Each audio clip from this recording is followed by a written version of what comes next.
Et on vous emmène à présent en bord de Meuse avec des pêcheurs qui traquent le silure. Ce poisson qui peut atteindre une taille impressionnante fait le bonheur des uns, tandis que d'autres lui reprochent de nuire aux plus petites espèces. Embarquement avec pêcheurs sur le fleuve, Céline Liégeois.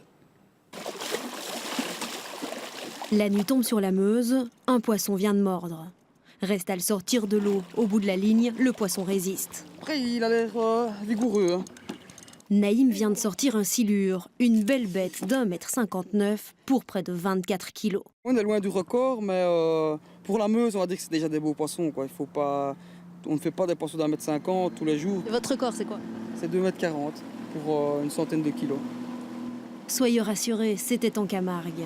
Sur les bateaux, les pêcheurs sont jeunes, passionnés, très équipés et attirés par une pêche plus sportive. C'est un poisson très sportif au niveau du combat.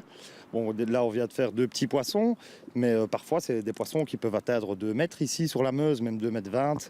Donc, c'est surtout le côté sportif et le combat, quoi. Pour la Fédération des pêcheurs, le silure est le bienvenu en Meuse.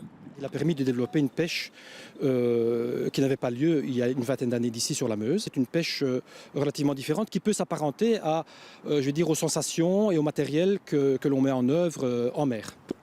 Le silure se pêche avec une canne ou à la main, avec un flotteur, un poisson ou des vers, avant d'être remis à l'eau.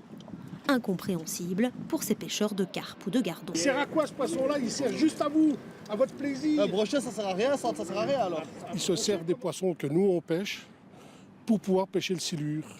Et le silure, ils le prennent, ils le tuent même pas, ils le remettent à l'eau. Donc c'est une chaîne sans fin, ils nourrissent le silure avec des poissons que nous on pêche. Qu'est-ce que vous constatez, vous, aujourd'hui?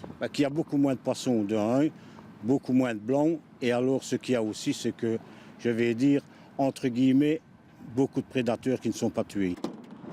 En 10 ans, la population de gardons a diminué de 90 à 95 %. Une étude menée par ces chercheurs est en cours pour en identifier les causes. Chaque poisson pêché est mesuré, pesé, numéroté et son estomac vidé avant d'être remis à l'eau. Pour l'instant, rien ne permet d'affirmer que ce prédateur est responsable de ce déclin. On doute qu'un prédateur puisse affecter à ce point une ressource, donc les proies qu'il consomme. L'autre piste, c'est plutôt une diminution des ressources trophiques en Meuse, donc du plancton. Il n'y a plus assez de plancton et de ce fait, donc, il y a moins de possibilités pour les jeunes alevins de se nourrir sur ce plancton. L'étude devrait permettre de déterminer si oui ou non le silure est responsable du déclin des poissons. Si c'est le cas, des mesures de régulation pourraient voir le jour pour limiter le développement de tels poissons dans la Meuse.